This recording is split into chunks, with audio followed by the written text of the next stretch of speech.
You are listening to I Am Refocused Radio with your host, Shamaya Reed.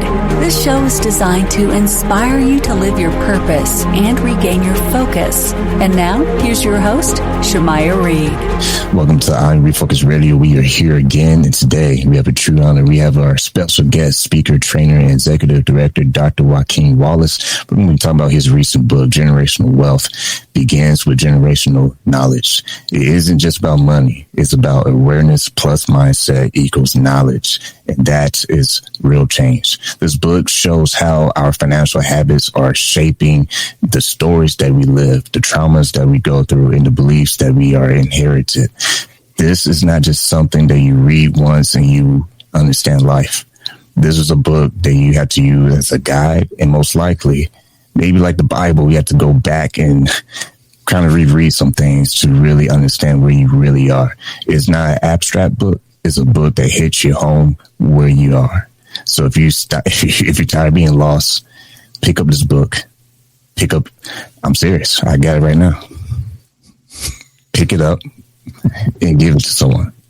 And the reason why I did all that for show is because this book, I read it, and it's definitely putting me in a position to where I can really execute life on better terms with better tools and resources and better awareness. Because without awareness, you're just on the map roaming without a GPS with a signal. Anybody can have a car, but if you don't know where the heck you're going to end up anywhere that you're not supposed to be. So without further ado, I want to welcome Dr. Wallace to the show, man. Appreciate you sending me a copy of the book to read. Thank you for your time, man. How you doing? I'm doing great. I'm so looking forward to this conversation.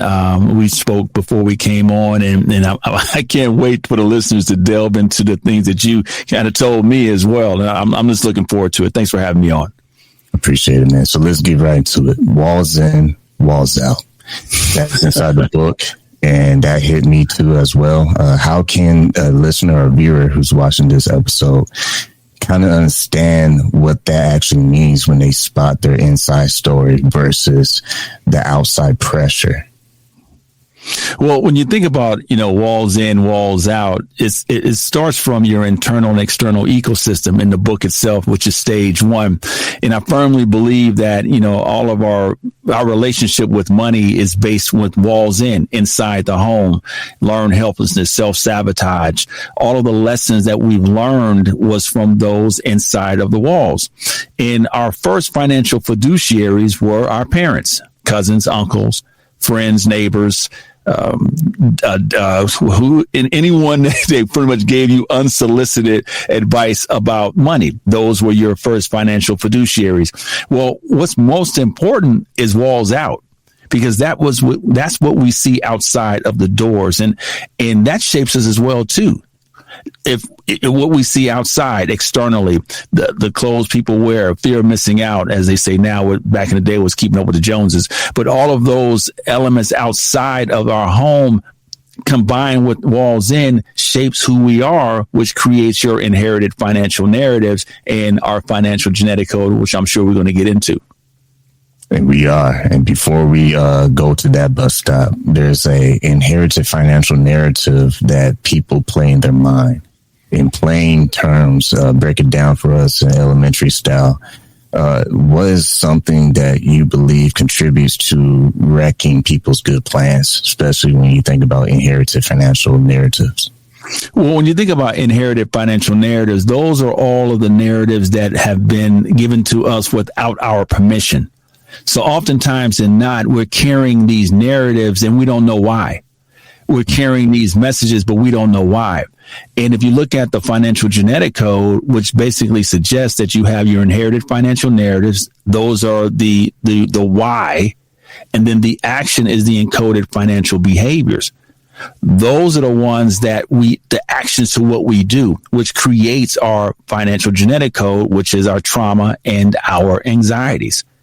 But most of the time, we don't recognize what those are. And so in the book, I table 20 of those. One of my favorite ones is the scar tissue narrative that we carry with us. Something may have happened in the past financially, and we carry those wounds with us. Therefore, we're not able to move forward. Analysis by paralysis. We find that a lot.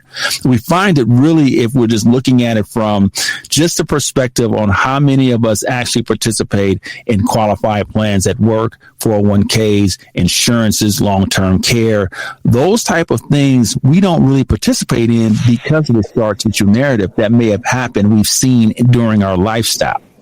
And so that can derail what we're trying to accomplish, which is ultimately financial well-being.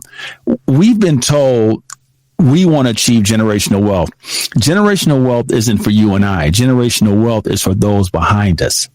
What you and I want to achieve is financial well-being, financial health, financial wealth. This is our soft landing, but we've been told something totally different. Financial literacy is on the same kind of level as well. Teaching financial literacy. Well, financial literacy, the way it's being taught is more of a linear process. It's not holistic. It could be financial shaming as well. So with that being said, those tools that are being taught to us really is not allowing us to move forward in regards to what we're really trying to get to, which is stage 5, financial well-being. And when you think about pain, trauma, you have examples in the book of people's testimonies. They're, roadblockers, if you will. And a lot of that comes with trauma. But what I took personally was the thing about trauma is, you know how people talk about sweeping dirt underneath the rug and you just kind of do it as a bad habit. And before you know it, you lift that rug up as a mountain of dirt. Well, that's how I feel about trauma sometimes. It shows up in habits and it causes us to avoid what is important, what's necessary to tackle, if you will. And in result, it makes us lose control. And it puts us in a forever digging pit, if you will, and it's hard to get out the longer you stay in there. Well, when you look at, again, our society, especially in the marginalized communities, what we're taught is to become rich, right? Rich is everything. We have songs that talk about get rich and die trying, right? Everything is surrounded about becoming rich, not about wealth.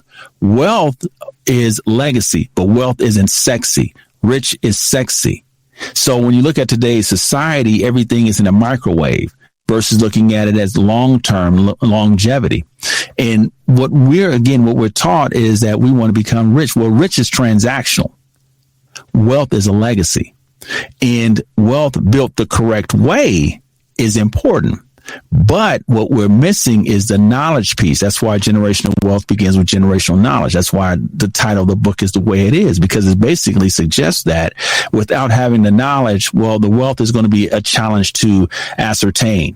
And we've seen it. We witnessed it.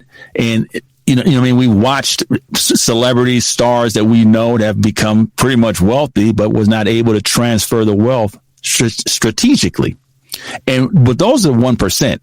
What about the person that lives around the corner, next door, cousin, uncle, aunties, friends that you actually know that have passed on and their families are involved in probate and things of that nature because they was not able to transfer the wealth properly?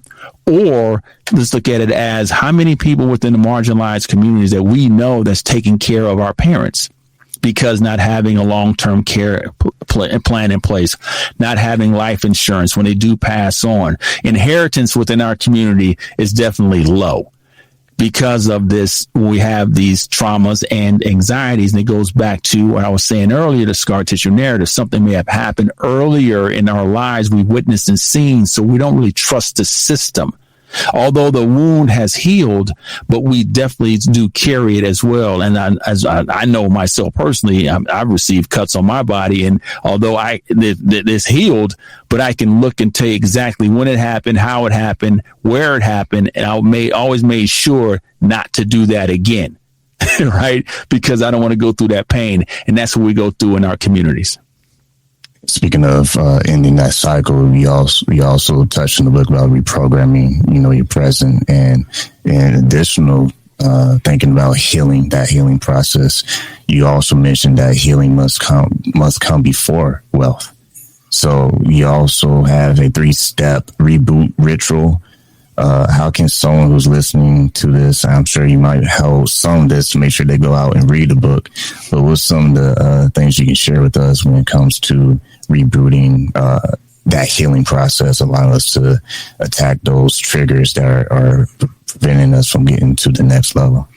That's a great point. So if we look at the model itself, it's 7 stages, but we'll go over the first 3. So stage 1 is our internal external ecosystem, walls in and walls out. Stage 2 is our financial genetic code, trauma, anxiety. Stage 3 is financial healing.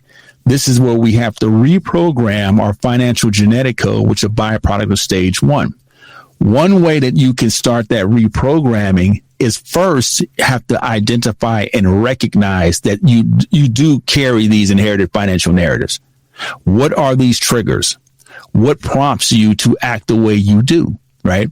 That's the first thing. The second thing is you have to give yourself grace. We are so quick to point out our deficiencies and what we've done wrong. What the book basically suggests is, regardless of what happened in the past, you have an opportunity today to right the ship, if so to speak. That's one of the most difficult aspects, because if I know that I can make a change today, I am not really holding myself for the decisions that I made prior in my lifetime, because a lot of it is lack of knowledge, not knowing. Mm-hmm. Right? Know it better, we do better. But at the same time, we don't know. So the first thing is, what triggers you? We need to know that. What are your inherited financial narratives? Second thing is, give yourself grace. And the third thing is, take one of the narratives that you have and try to reprogram it and reframe it. So in the book, I table 20, as you know, and each one has the actual definition, the behavioral aspect, and then the affirmation. Give yourself the affirmation. Talk to yourself. Make sure. Don't try to do everything all at one time. Take one, write it down, understand, say, well, I'm going to change this.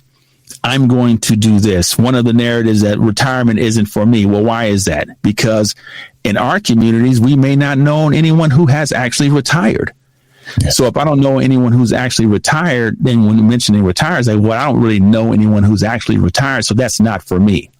But that was in the past. You have a chance now to reprogram that. Well, the first thing I need to do is participate in any of the retirement vehicles that are available at my job. That's the first part of reprogramming. The third phase of that is saying, I am worthy of retiring. I do deserve to retire. And if you can take that approach, now you're acknowledging, you're recognizing, and then you have an action plan. So again, we talked about the financial genetic code. You have the why, and then you have the action.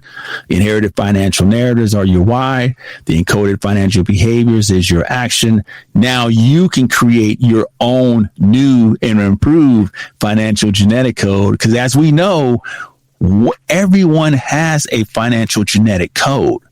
Everybody is different. That's why financial literacy, the way it's being taught in a vacuum, meaning that everyone is the same, which we know that's not the case. And like I said earlier, I'm going to hold this book again. You should go get yourself a copy. But like I said earlier, this book is so heavy that you can't just read it once. It's almost like a study guide. It's like if you get stumped, okay, let me go back and read on this part because it's said this and that. Let me reread that, because it's more like a tool that you can just keep using to help shape you as you're making better progress with better decision making. Because like I said, a lot of people talk about trauma, but if you really think about it, it's personal. You know, it's like your fingerprint. Like only you can really talk about whatever happened to you that caused the pain. So that means only you can do the hard work and actually read something through that's going to help you unpack that. Because unless you understand your feelings, you know, your lack of knowledge, your lack of awareness, you won't really understand what you actually are doing that's contributing to the negative experience. Because it's not something you do and you just turn over overnight. It's a process. One thing that I want the listeners to understand, in particular into relationships. So if you're in a relationship with an individual, both of you come from two different stage ones. So understand that's heavy. Your internal, external ecosystem is different from your partner, spouse, friend, whomever. Then what does that suggest? Well, you have a different financial genetic code. Your anxieties and traumas are different. Therefore, there is no healing because no one talks about it. But we know, based on human relationships, that money is the most divisive piece in relationships, whether it's friendships, partnerships, marriages, businesses. The one area that can diffuse a friendship is money, simply because everyone comes from a different financial genetic code. Therefore, if you understand that, then you can give people grace because everyone's different. But these are conversations, in particular, if you're married, these are conversations that do not happen. And so what triggers you maybe don't trigger your partner. What's irrational for you may be rational for that person. What's rational for that person may be irrational to you because their financial genetic codes are different. But no one really knows that, in particular, when you get into a relationship. Business partnership, same thing. A lot of friendships have been ruined due to money, but that's the one conversation that we don't talk about at all. It's funny. It's like the metaphor I said earlier about sweeping the dirt underneath the rug.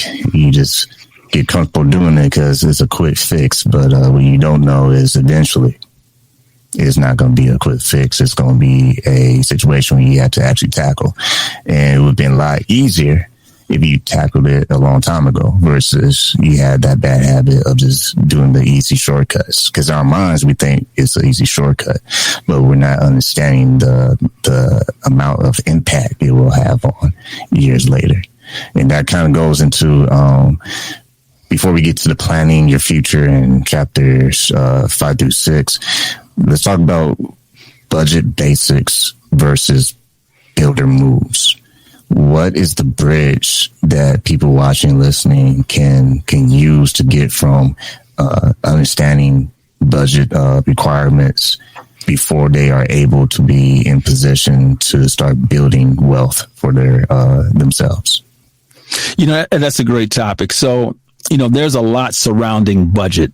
Right. So I mentioned the 50-30-20 rule that's been mentioned throughout that many people always refer to. But here's my take on budgeting. First and foremost, when you mention the word budget, in my opinion, you're lumping it into the same category as a diet. Because once I mention the word diet, therefore, I'm looking for a beginning and an ending. If I'm mentioning the word budget, I'm looking at a beginning and an ending. My theory is don't use the word budget. Don't use the word diet. You would say, I'm changing my lifestyle. If I'm changing my lifestyle, yes, I can give myself grace for things that I like to do or like to eat or like to purchase, but I'm changing my lifestyle over time gradually. One of the most challenging things that we find is paying yourself first. That's essential. We need to pay ourselves first. But it's a challenge because it's a process. It's hard.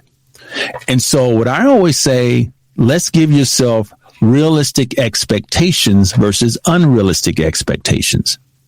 It's like trying to go out and run the mile and say, okay, I want you to go out and run the mile tomorrow in 7 minutes. And you've never ran before. Well, that's unrealistic expectations, right? I have to work towards that. The same thing in regards to building money, paying yourself first. Try to be as consistent as possible. Pick a number out. Consistency. As I say in the book, if you're consistently consistent, your outcome will consistently be consistent. Yeah. So I always recommend to my clients, listen, 10% of your money should go to yourself first. Pay yourself first. Many would say, well, why I paid my tithes on Sunday. I said, well, you get paid on Friday. And so Friday, you take 10% and pay yourself first. Take care of your disposables, and then everything else comes from there. Because if I have $1,000, I pay myself first, that's $100 I'm putting in. If I don't pay myself first, I pay my disposables, which maybe $500, throw a number out, and I $300 for wants. Well, that's $200, and now 10% of $200 is $20. And so if you take, you know what I'm saying? So pay yourself first. That's the first thing you need to do. Hold yourself accountable. Then everything becomes easier, becomes habit. But for the most part, based on our inherited financial narratives and our coded financial behaviors, we say, well, we can't do that. I have to take care of my disposables first, then my wants, and then whatever I have left, I pay myself. No, you need to reverse that. Pay yourself first, then do your disposables, and then your discretionaries at that point. Because this is called discretionary for a reason. You don't have to do that. Those are your needs and your wants. And then you have a better idea of understanding what you need to do. Another thing that I would say for my clients, I would say take 90 days of your bank statements. 90 days, average your wants and your needs, highlight your wants in green and your needs in yellow. Total them up at that point, divided by the total amount of money you're putting into the bank. That's going to give you a percentage. You take that percentage over 3 months, it's going to give you an average. That is your true mechanism you use. 50, 30, 20 may not work for you because basically where you live at and things of that nature. You may be 60, 20, 10 to 60, 20, 20. That may be realistic for you. So don't get caught up on 50, 30, 20. Do the average, 90 days, figure it out. Needs and wants, highlight, divide it in two. That gives you an actual percentage for over 3 months. Then you know, well, I'm at a 65% needs. Okay. I'm this point wants. But here's the thing. Are you paying yourself? Remember 50, 30, 20 to 20% is paying yourself. Well, 20% may be unrealistic. Maybe 10%.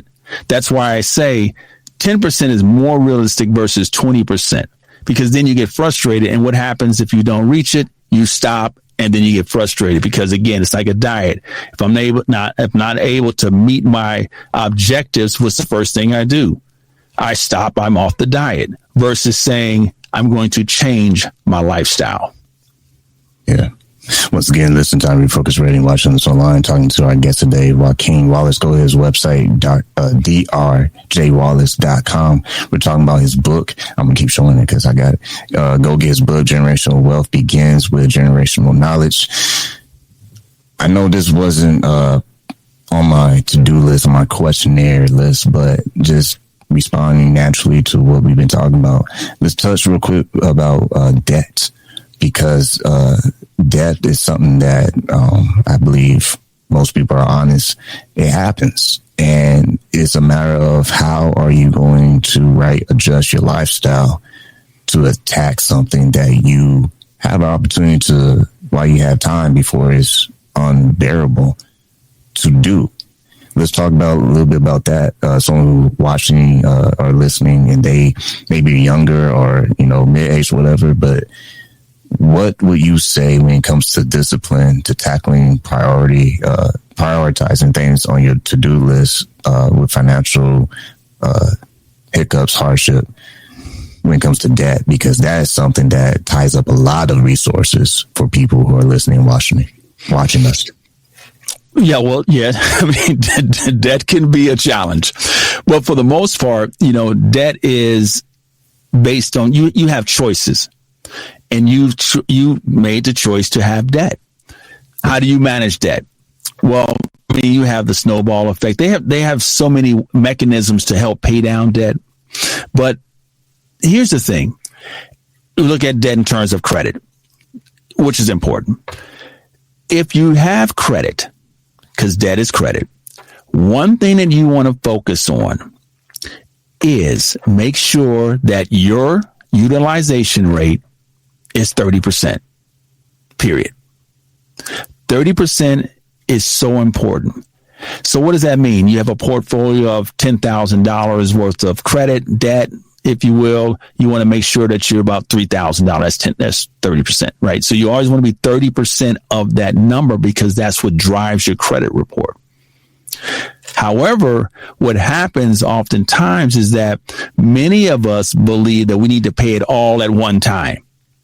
And I say, no, that's not how you want to do that. You want to be strategic about how you're paying your debt. Now, a couple of things you could do. You could start paying your debt off, take your credit cards, put them in an envelope, and don't use them till you get them to 30%. You have to be consistent and intentional about that.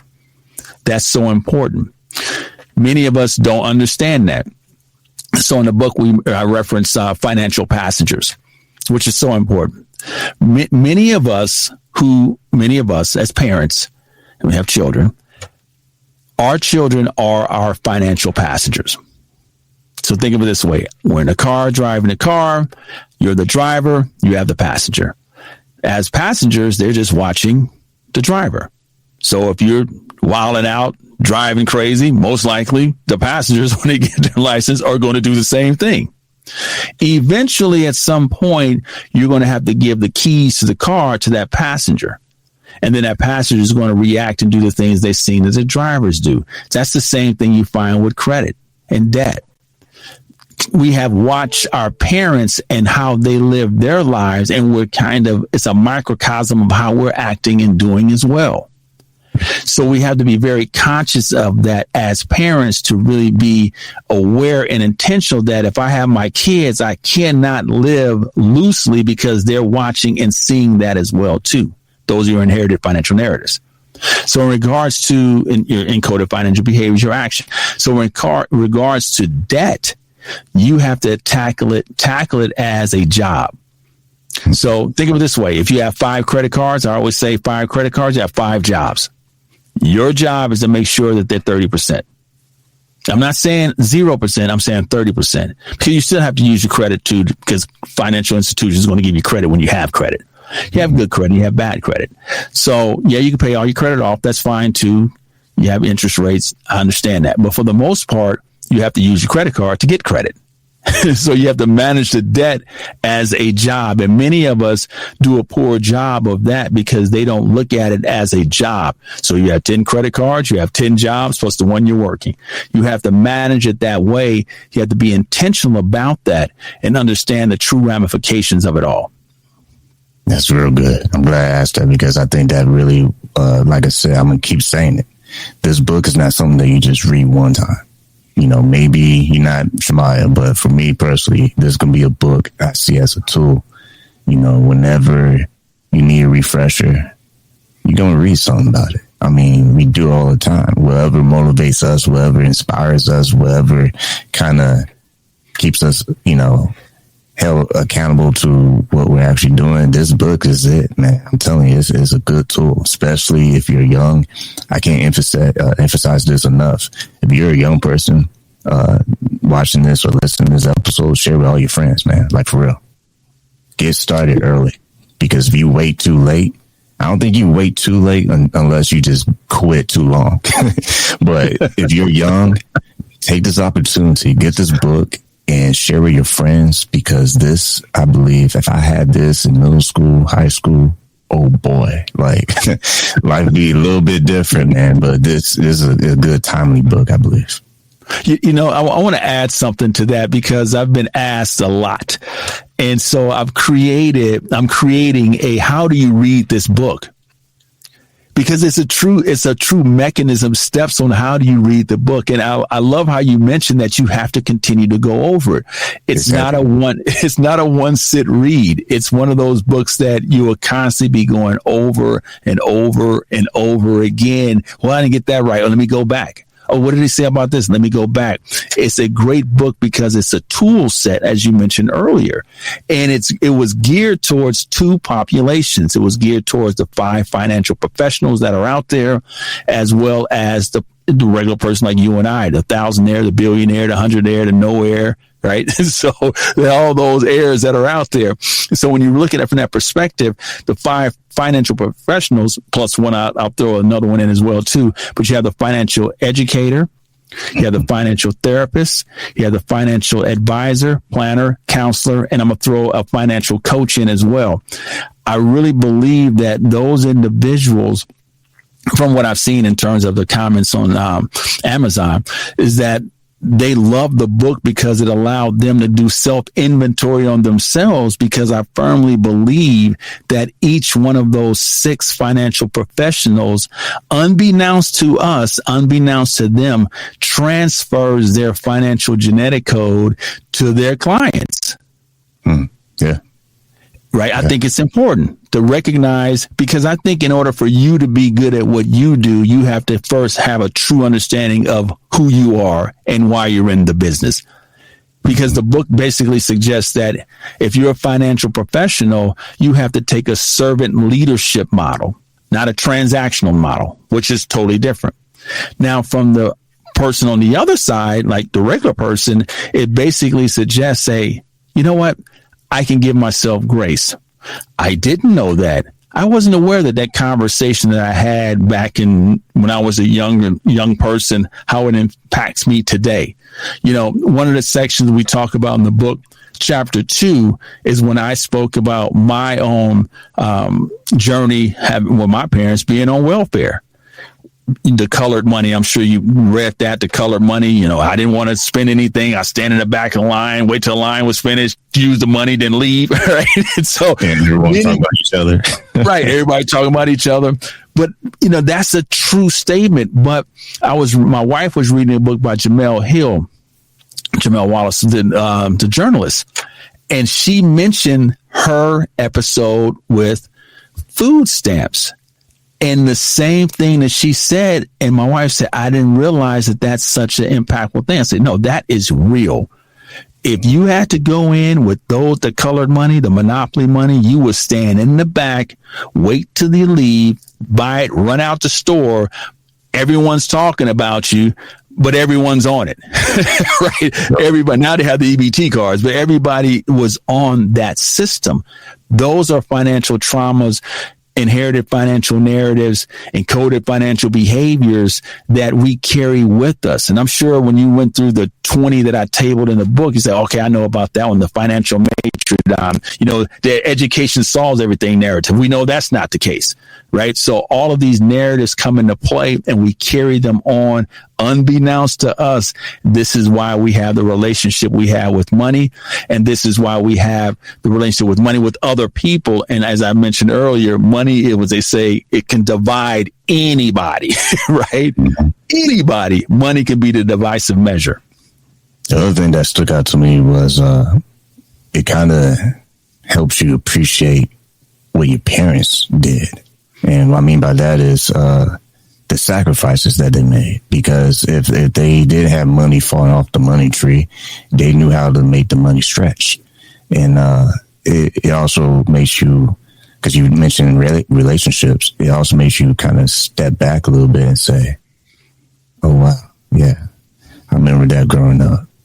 Dang, man, that's what's up. Because you start to really appreciate reflecting on what sacrifices were made, to put you as a next generation in position to succeed. And I think a lot of times people can forget that, especially if they had good parents, because obviously can't speak for everybody, but from my own 2 cents, we had parents who made that money stretch and they really made it their priority to invest in their kids.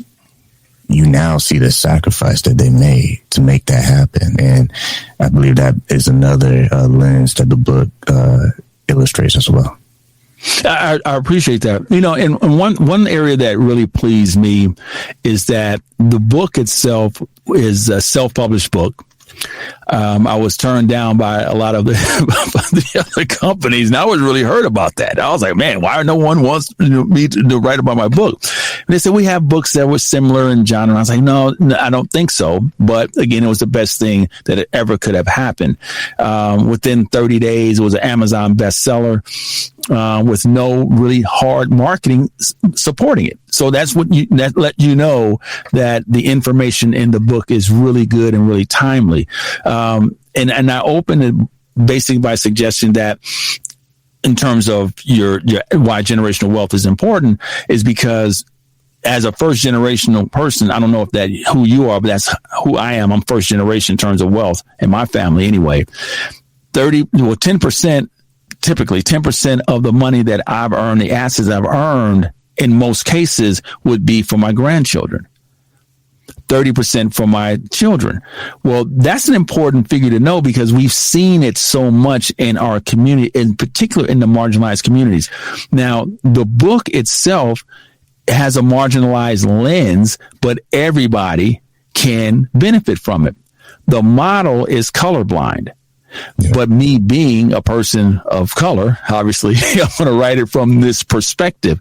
And I really felt that in regards to the mechanisms and the construction of the book itself, it's really the only book in my mind that captures everything, involves everything, but it's not a sales tool, which was important. It was more so, it's not a self-help book as well. It's basically suggesting, let me tell you why you have your relationship with money the way it is and how it has impacted you thus far, but don't worry about that. You can start over today to create the financial footprints to get to stage 7 for generational wealth. But for you and I, we need to focus on stage 5 financial well-being. But before we get there, we got to go back and uncover stages 1, 2, 3, which then allow us to get to stage 4. Because as you remember in chapter 4, I open it up basically saying, you've made it. You've got through all of the healing aspect, right? All of the heavy stuff now. Now let's start putting tools in place to help you get to stage 5, which is financial well-being, looking at financial stage 4 edification in terms of inclusion and literacy. And you really touch on a lot of stuff with policies, with insurance, and you explained that very well and stuff like that. I believe you got to go back and reread some of that stuff, especially when you think about retirement and what is your legacy and what would that look like? Because, like I said, it's a situation where you have to kind of revisit. Okay, this is what I did. Okay, let's go back and review some more. I mean, that's just me personally. Someone else might read it and be like, oh, I'm fine, I'm good. Well, good for you, man. I'm happy for you. But someone like for me, man, I have to reread a lot of things. And I think that's okay, because if you're not truthful, then you're just like the analogy I said in the beginning. You're just sweeping dirt underneath the rug. And you know, like we joked about earlier about, you know, using those monopoly money, and you're making fun of everybody. But the real joker is the one who looks in the mirror and never actually attacked what was affecting them. And I feel like this book also helps you identify who you are in this. Because until you know that, and answer that truthfully, you're not going to be able to go to the next steps. It's almost like someone who's assigned an assignment in college or whatever school, high school, and you just don't do it right. You're just going to show up for the exam. Well, good luck. Because eventually you might skate through, but not for long.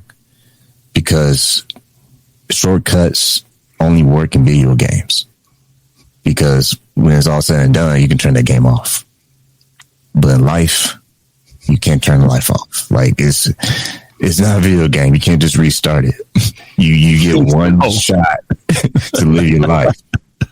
And that's the major difference in reading this book. It's really hitting home that if you start taking life a little bit more seriously by understanding the lack that you may have when it comes to finances, that is really going to help you shape a better future versus you treat like a video game and there's all these cheat codes and, you know, you're just going to figure out one day, like in 30 minutes, you're going to be able to figure out something that you have delayed for decades. That's not how it's going to work, man.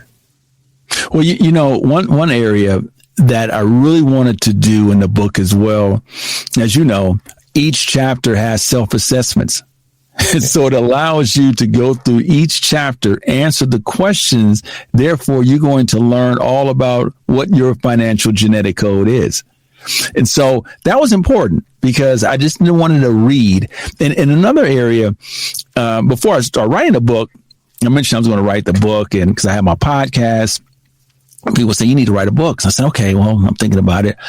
And I did a lot of fact finding, a lot of focus groups, so to speak, with seminars I was doing with individuals. And I said, well, how should I write the book? I didn't want to write it to academia because I didn't want to turn people away, but I didn't want to dumb it down.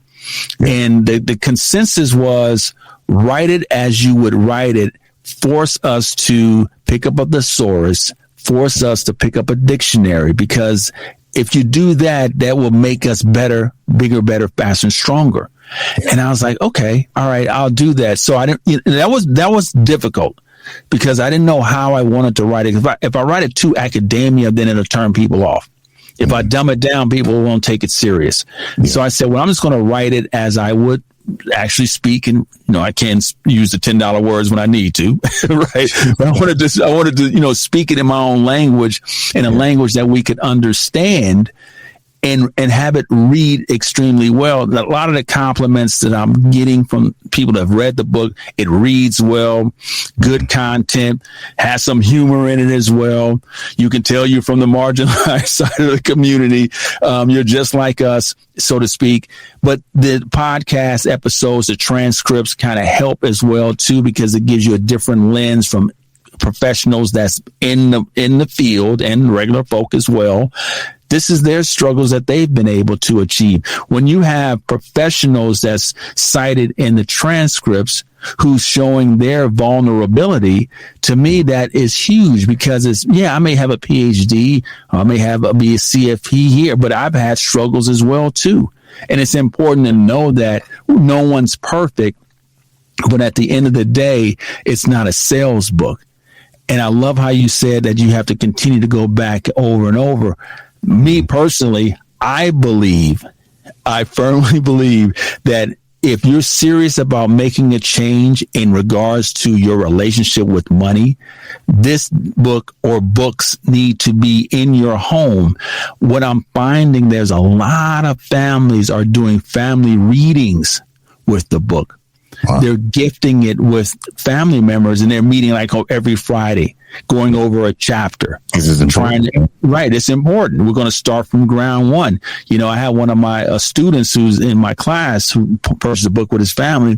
He asked his daughters, what's your first recollection? What is your first memory of money? And and she told him. And so that allowed him to say, wow, I need to make some changes. But again, he's only a byproduct of his environment. This is what he learned, right? He's learned his inherited financial narratives have been passed down unbeknownst to him without his permission. And he's been carrying it for years upon years. Now he has a chance to stop, make a change his trajectory as well, understand him and his wife's financial genetic code, help them to go forward to better shape their family going forward. But again, to help them too, because they're trying to get to their stage 5, which is financial well-being. Once again, listen to Refocus Radio and watching us online. Talking to our guest today, Dr. Joaquin Wallace. Go to his website, drjwallace.com, and get a copy. I'm about to bring that book in. Get a copy of the book, Generational Wealth Begins with Generational Knowledge. In closing, wrapping things up, one thing I want to say to our audience, and I'm going to be transparent on the show myself, and that is, I was never a straight A student growing up. Never. Okay. I was abstract. I was into the arts. I was into sound. I was the guy that colored outside the lines. I was like, man, y'all ain't about to hold me back. I'm about to be creative here in this space. The reason why I have to go back to the book is because that's what some people got to do. Now, some people might be straight A students and they read this thing and blah, blah, blah, X amount of days, and they set for life. I want to hit that home. This book also teaches you to not be ashamed of where you are, but be open to where you can go.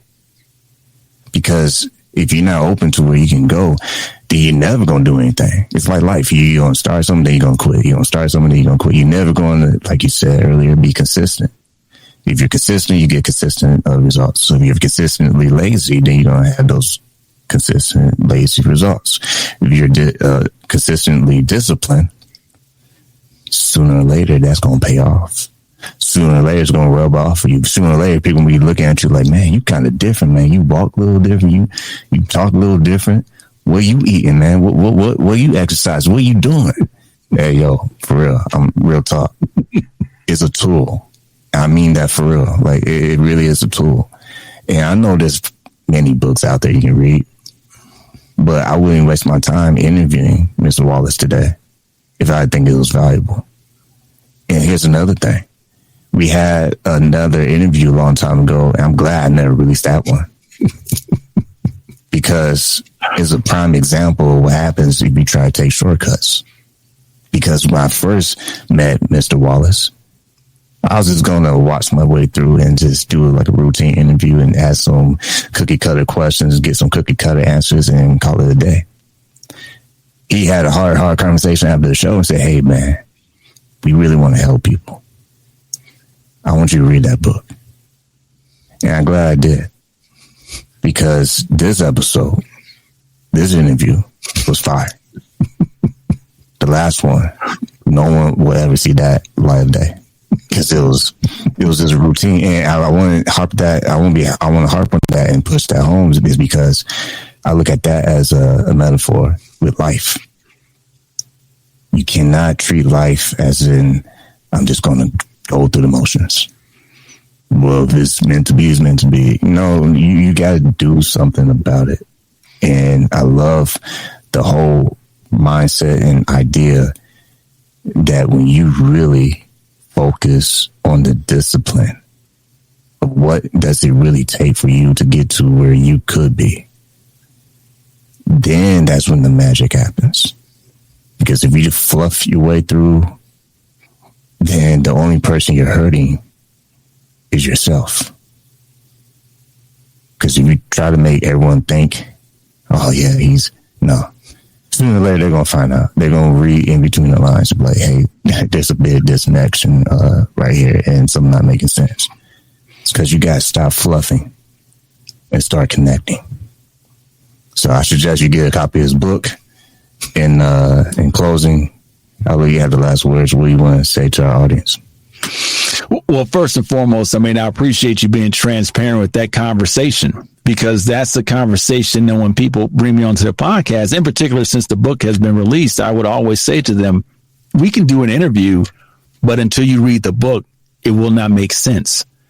And I've rescheduled like 5 podcasts because of that. Literally, they say, okay, I'll read the book, because I think it gives you a better sense of where your feet are at that moment. And it'll allow you to say, well, from my perspective, this is why this book is important. And you can champion the book. You can stick the flag, you draw the line, put the flag down. This is why I'm championing this book, because I want to help people. Yeah. Which is so important. And I will say this, there's so much information that's out there today. The market is oversaturated, and it's a fragmented market. The barriers to entry are low, meaning that there's a lot of people talking about this genre right now. This is very hot. Financial literacy, generational wealth. I wanted to make sure that what differentiated my book from all the others, one is to be evergreen, that will never be out of play. You can take this book from 20 years from today, it's still going to be applicable. 2, I wanted to use language in the book that hasn't been used before. As you notice, there's nothing it's no trendy language being used in the book. All the language is used is all mine. I created it, everything, inherited financial narratives, encoded financial behaviors, the financial genetic code, which people love the financial genetic code because it actually says, okay, that makes sense. You can see our shirt, financial genetic code. You guys want one? Let me know about that. But, it's a way to say, this is how you differentiate your product from those that are in the market. because it's a very competitive market. I mean, it is what it is. You know, why are people going to purchase your stuff versus someone else's? So I had to make sure, especially of being of color, it was important that the book be written from our lens to our marginalized people. But again, everybody can benefit, but the stories, the language, yes, it will resonate more in the marginalized communities. I tried to bring in authors that probably wasn't too familiar with before that are of color, as well as we cited 400 references in the book itself. So it was, to me, it was a well-written book, well-constructed book to be used for years to come versus a one-sitting read, as you mentioned earlier. So once again, before we officially sign off, I really seriously want people to take some time to get this book and take your time with it, man. Especially, I'm talking to my creative people out there, all my tech nerds and all the people who think abstractly and all that stuff, all the creative minds out there. Take your time with this, man. It's not how fast you can finish this book. It's how many connections you can get. All right, how many things can you get from this book that's really going to be a seed planted in your mind? Because too many times I feel like we are in this competition that I got to be the fastest, I got to be the greatest. And if that works for you, that works for you. But I like to take my time.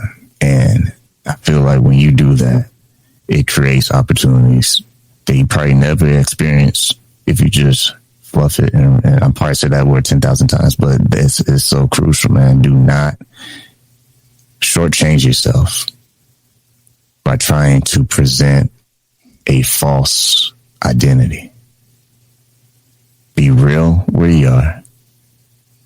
Because once you meet that person, then you can begin the new journey to a brighter future. But it starts with you being truly honest and say, you know what? I'm going to have to take time with this. I'm going to have to revisit that.